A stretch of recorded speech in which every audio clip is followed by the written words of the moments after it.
পুরনো অস্ত্র মামলায় এবার কোচবিহারে গ্রেফতার করা হলো তৃণমূল নেতাকে। পুলিশের জালে জেলা যুব তৃণমূল সভাপতি স্বপন বর্মন। শুভেন্দু ভট্টাচার্য আমাদের প্রতিনিধি রয়েছেন টেলিফোন লাইনে। শুভেন্দু, ঠিক কি অভিযোগ এই স্বপন বর্মনের বিরুদ্ধে?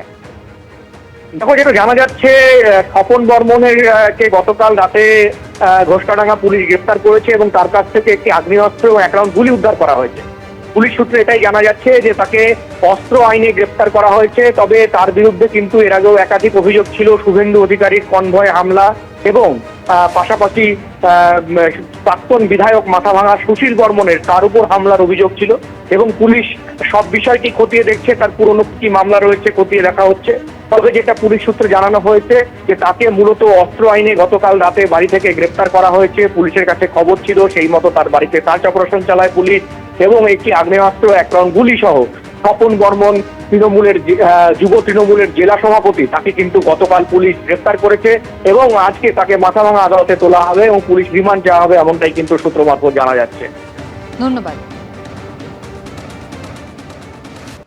ফলতার ফলে তৃণমূলের শোচনীয় পরাজয় ঘটেছে। ভেঙে খান হয়ে গেছে অভিষেক বন্দ্যোপাধ্যায় ডায়মন্ড হারবার মডেল। আর এই হারে রেশ কাটতে না কাটতেই এবার ভাঙন ধরল ডায়মন্ড হারবার পুরসভায়।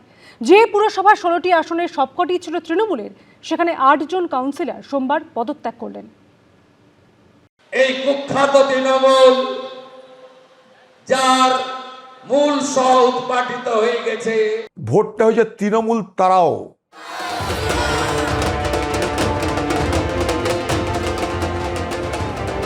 হারাধনের একটি ছেলে কাঁদে ভেউ ভেউ, মনের দুঃখে বনে গেল রইল না আর কেউ। তৃণমূলের এখন কার্যত এই অবস্থা। ফলতার ফলেও তৃণমূলের শোচনীয় পরাজয় ঘটল। তৃণমূলকে 4র্থ স্থানে টেনে নামালেন ফলতার ভোটাররা। ভেঙে খান অভিষেক বন্দ্যোপাধ্যায়ের তথাকথিত ডায়মন্ড হারবার মডেল। ভাইপো বাবু এলেন না কেন প্রচারে? পুনর্নির্বাচনের আগে নিজের একদা গড়েই প্রচারে যাননি অভিষেক বন্দ্যোপাধ্যায়। নিজের সেনাপতিকে একলা ছেড়ে দিয়েছিলেন। সেই সেনাপতিও আবার রণে ভঙ্গ দিয়ে ভোটের আগে পালিয়েছিলেন।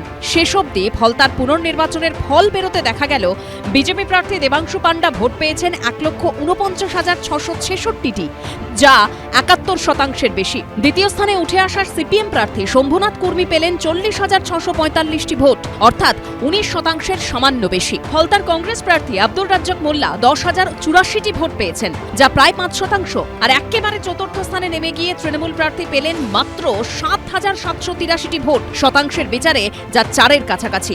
অর্থাৎ গোহারা হারল তৃণমূল। জামানত বাজেয়াপ্ত হলো তাদের। যে ডায়মন্ড হারবার মডেল নিয়ে একসময় এত গর্ব অহংকার ছিল অভিষেক বন্দ্যোপাধ্যায়ের, তা কার্যত শেষ হয়ে গেল। মডেল কিছু নেই, মডেল ভেঙে চুরমার হয়ে গেছে। আর এই হারের রেশ কাটতে না কাটতেই এবার ভাঙন ধরল ডায়মন্ড হারবার পুরসভায়। যে পুরসভার 16টি আসনের সবকটি ছিল তৃণমূলের, সেখানে 8 জন কাউন্সিলর সোমবার পদত্যাগ করলেন। আমাদের সাংসদ অভিষেক বন্দ্যোপাধ্যায় আছেন, তাকে জানানোর পরেও এখানকার পুলিশ যেভাবে কোটি কোটি টাকা তুলেছে, অনৈতিক কাজ করেছে, আমি বাংলার মুখ্যমন্ত্রী শুভেন্দু অধিকারী মহাশয়ের কাছে নিবেদন করব আপনি সঠিকভাবে তদন্ত করুন।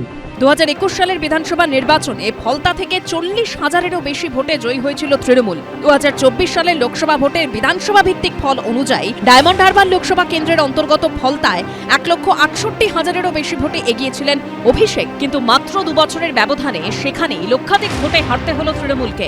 এখনো যদি ওনার লজ্জা বলে কোনো কিছু থাকে, তাহলে অবিলম্বে পদত্যাগ করা উচিত সাংসদ পদ থেকে। আজকে সাংসদ পদ থেকে যদি নিজেই নিষ্কৃতি চেয়ে নেন, তাহলে আমার মনে হয় অনেক বড় লজ্জার হাত থেকে উনি মুক্তি পাবেন ভবিষ্যতে। ফলতায় মুসলিম ভোট প্রায় 30%। সেই ভোটের বড় অংশই এবার তৃণমূলের হাত ছাড়ল, চলে গেল সিপিএম কংগ্রেসের দিকে। ফলতায় রেকর্ড হার, সেই সঙ্গে সংখ্যালঘু ভোটও হাতছাড়া হওয়া। তৃণমূলের কাছে আরও বিপর্যয়ের আশঙ্কা। গৌতম মণ্ডল ও দীপক ঘোষের রিপোর্ট, এবিপি আনন্দ। তৃণমূল নেতাকর্মীদের দুর্নীতির বিরুদ্ধে দিকে দিকে মুখ খুলছে সাধারণ মানুষ। কোথাও তৃণমূল নেতাকে মার, আবার কোথাও পুলিশের সামনেই চড়থাপ্পড় খেলেন তৃণমূলের যুব নেতা। সল্টলেক সরসুনা থেকে উলুবেড়িয়া দেখা গেল প্রায় একই ছবি। বেলেঘাটার তৃণমূল নেতা রাজু নস্করের ঘনিষ্ঠকে হাতের কাছে পেয়ে ক্ষোভে ফেটে পড়লেন স্থানীয়দের একাংশ।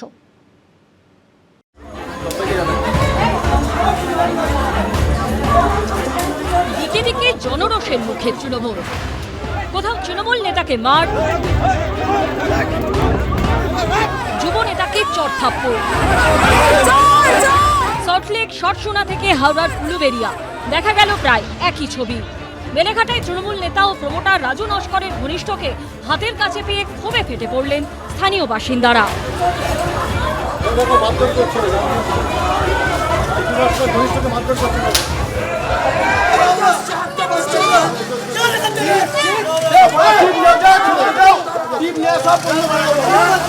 দুদিন ধরে বেলেঘাটার প্রমোটার রাজু নস্করের তৈরি বেআইনি বহুতলগুলি ভাঙা হচ্ছে বুলডোজার দিয়ে।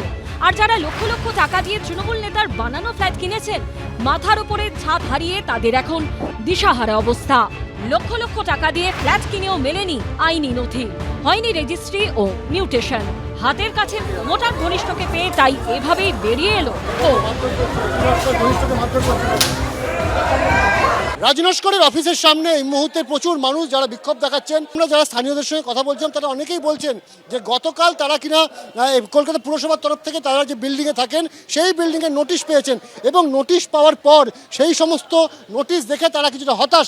এটা হচ্ছে রাজু নস্করের কাজ করে, লোককে মারধর করা থেকে শুরু করে সবকিছু এরা করে। দিনের পর জমি নিয়ে নিয়েছে, প্রত্যেকের জমি, আমাদের জমিও। রাজু নস্কর পুলিশের কাছে যাননি কেন? পুলিশে কোথায় যাবো, ওই তো পুলিশ।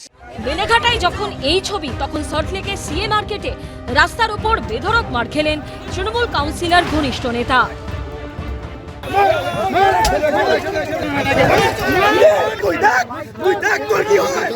ব্যবসায়ীদের একাংশের অভিযোগ, দিনের পর দিন তোলাবাজির নামে লক্ষ লক্ষ টাকা হাতিয়েছেন চন্দন ভট্টাচার্য নামে ওই তৃণমূল নেতা। দক্ষিণ 24 পরগনার শর্টসোনায় জনরোষের মুখে পড়লেন স্থানীয় যুব তৃণমূল নেতা। উঠল চোর স্লোগান।